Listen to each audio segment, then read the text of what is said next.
Hello, Folsom Middle School 8th graders. Mr. Brown here. Just left the assembly. I'm in the parking lot. I got stuck with all this traffic, so I figured I'd make the video right now. Just the first follow-up video. You will start watching some of my videos advisory, which I'm looking forward to. Hopefully you're looking forward to them. And I want to say thanks for the assembly. Thank you to all of you who were listening intently. And I can't wait to read your responses, what you guys took away from the assembly.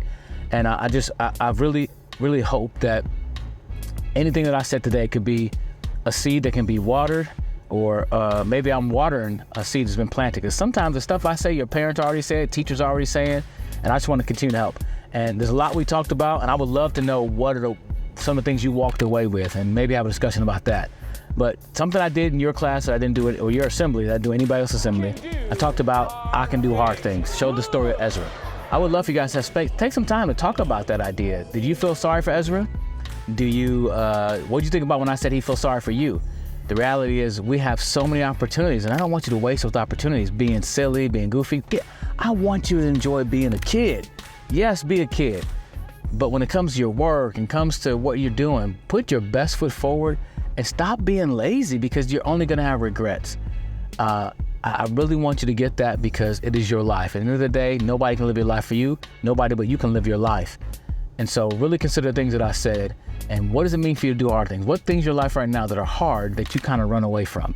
Because you can do hard things, and here's the deal. You have a choice. Even the things that you didn't choose to bring in your own life, things that you didn't choose for yourself are hard, but you can let those things break you or make you stronger. And that's a choice only you can make. I didn't get to tell the whole story about my hand. I don't know if I want to put any pictures on the screen because it was really gross, but as you can see, I am bald. Ooh, smooth head. Some of y'all were touching my head in the hallway. But I shaved my head and also shaved my goatee.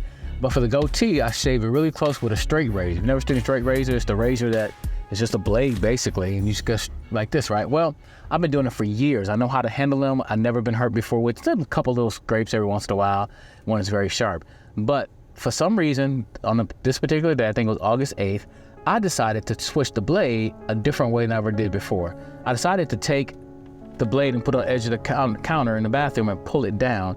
And somehow when I pulled it down, this hand got in the way, and I cut 4 fingers. The pointing fingers a little bit, these really deep, the ring finger so deep that it wasn't quite hanging, but it was. I looked at it once, but I didn't look at it. I just covered it up, went to emergency room. 7 days later, I had to have surgery to where they cut up some more, and currently it is really swelling right now, and so I gotta put some ice on. That's why I couldn't do the assemblies when I first did what I was supposed to do the first time. We had to reschedule them. But my point is this: that's hard for me. It's been hard, especially because I did it to myself. Like, it's one thing I got in an accident, somebody else did it, I did it. And sometimes the hardest thing to overcome is some of our own choices. And so I don't want you to be discouraged by that, but here's the thing: do the next right thing. You can do hard things, whether they're things that were given to you, things that you chose. You can do them. You can work through them and be the best person you can be.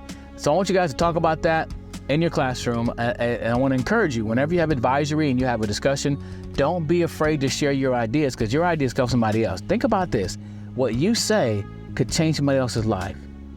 That you can plant a seed to help somebody else. Consider that. I remember, real quick, I remember this little, I think she's in second grader. It's in her school.